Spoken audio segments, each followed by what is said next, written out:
Social જે એપ્લિકેશનનો ઉપયોગ કરીએ છીએ, બધી આપણે સોશિયલ મીડિયાનો ઉપયોગ કરીએ છીએ, એપ્લિકેશન થ્રુ એનો આપણે ઉપયોગ બધો કરતા એમાં ખાસ કરીને ફેસબુક છે, ઇન્સ્ટાગ્રામ છે કે બીજી કોઈ પણ એપ્લિકેશન કે જેમાં આપણે લોકો સાથે કનેક્ટ થતા હોય, ફ્રેન્ડશિપ કરતા હોય, એની સાથે કનેક્ટ થતા, એની સાથે ચેટ કરતા હોય. તો આમાં ખાસ કરીને ગર્લ્સ એમની સાથે ખૂબ મોટા ક્રાઇમ થઈ જતા હોય છે.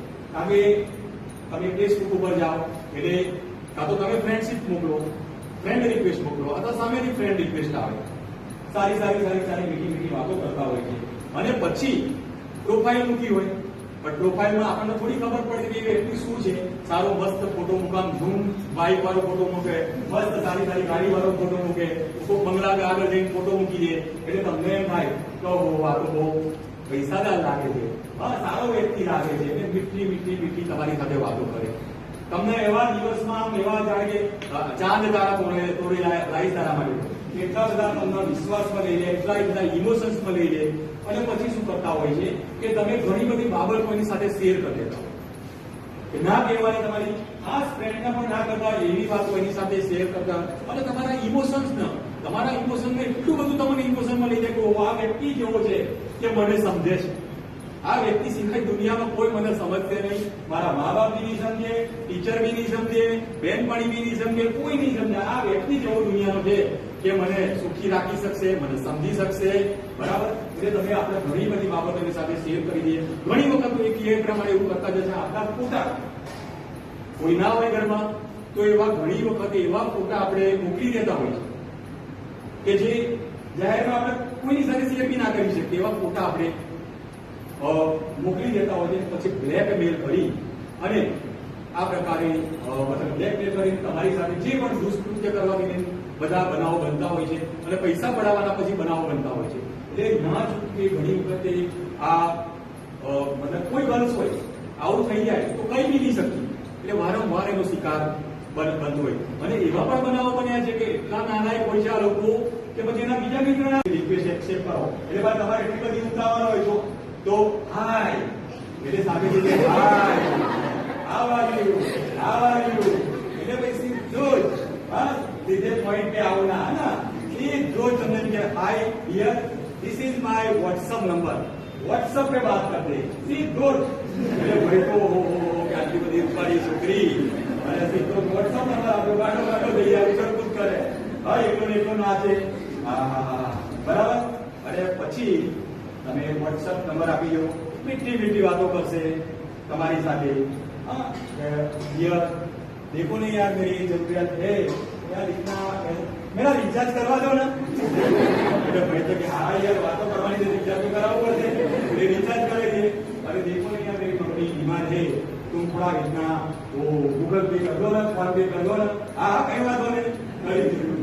એ કરીને ઇમોશનમાં લઈ જઈને તમારું બેંક એકાઉન્ટ ખાલી કરી નાખશે. યાદ રાખો કે ભાઈ એ કોઈ ગર્લ્સ નહીં હોની, એ છોકરો જ હોય, બરાબર. એટલે આવા ફ્રોડ થાય છે. બીજા કેટલાક ફ્રોડ થાય છે ને કે અનનોન નંબર પરથી વિડીયો કોલ આવતા હોય છે. અનનોન નંબર પરથી વિડીયો કોલ આવતા, અને વિડીયો કોલમાં ન્યૂડ વિડીયો કોલ હોય છે.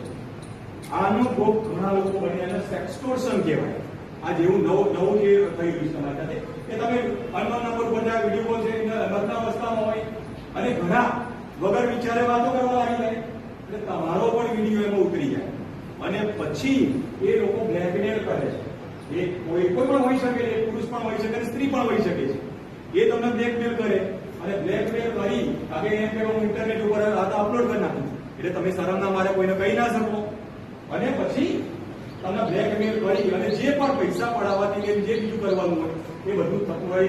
એટલે યાદ રાખો કે ભાઈ આવા પ્રકારના જે ક્રાઇમ થઈ રહ્યા છે, આ એવા ઇન્ટરનેટના માધ્યમથી જે થતા હોય ક્રાઇમ એ સાયબર ક્રાઇમ છે. તો સાયબર ક્રાઇમ અને અન્ય ક્રાઇમનો ડિફરન્સ શું છે એ હું તમને સમજાવું કે અન્ય ક્રાઇમ કે એક્સિડન્ટ છે. હા, એક્સિડન્ટ ધારીએ તો અટકી શકે છે, પણ તમામ એક્સિડન્ટ આપણે અટકાવી શકતા નથી. એ રીતે મારામારી છે એ થઈ જાય કે બીજું ચોરી થઈ જાય, એના આપણે ધારે તો પણ વ્યક્તિ ભોગ બનનાર 100% અટકાવી શકતો નથી. પણ જે સાયબર અપરાધ એવા પ્રકારના અપરાધ છે કે ભોગ બનનાર જો સાવધાન રહે, સતર્ક રહે, જાણકાર રહે, તો આવા પ્રકારના અપરાધો આપણે અટકાવી શકીએ છીએ, આપણે બચી શકીએ છીએ. એટલા માટે હું આજ તમને જાગૃત કરવા માટે આવ્યો છું કે ભાઈ આવા પ્રકારના સાયબર અપરાધ થઈ રહ્યા છે. તો તમે જાગૃત થાવ તો તમે ઘરે જઈને તમારા ભાઈ બહેન માતા પિતા પડોશી મિત્ર આને તમે જાગૃત કરશો. કારણ કે આ સાયબર ક્રાઇમ જે કરનારું બહુ દૂર બેઠો હોય છે, એ કઈ નજીક નથી હોતો. એ 50 કિલોમીટરથી 500 કિલોમીટરથી વિદેશમાંથી કરતા હોય છે. એટલે આવા સાયબર અપરાધ જે અપરાધીઓ છે એને પકડવા પછી ઇન્વેસ્ટિગેશનમાં ખૂબ મુશ્કેલી આવતી હોય છે. અશક્ય નથી પણ ખૂબ મુશ્કેલી આવતી છે. એટલે બેટર છે કે ભાઈ prevention is better than detection. બરાબર, આપણે પ્રિવેન્ટ કરીએ અને કરી શકાય છે. એટલા માટે હું તમને કહી રહ્યો છું કે પ્રિવેન્શન આપણે કરીશું તો ડિટેક્શનનો કોઈ પ્રશ્ન જ નથી આવવાનો. એ લેન્ધી પ્રોસેસ થઈ જાય છે. કારણ કે બીજા રાજ્યમાં હોય ત્યાં જવું પડે, તપાસ કરવી પડે, બીજા દેશનો હોય એટલે લેન્ધી પ્રોસેસ થઈ જાય છે. આપણે ન્યાય મળે પણ ન્યાય મળતા મળતા ઘણી વખતે થોડું ડિલે પણ થતું હોય છે. કારણ કે પ્રોસેસના કારણે અને એક એના કારણે ડિલે થતું હોય છે. એટલે આવો સાયબર ક્રાઇમ તમારી સાથે કોઈની પાસે પૈસા જતા રહ્યા કે બીજો કોઈ આવે તો એના માટે એક હેલ્પલાઇન નંબર છે 1930.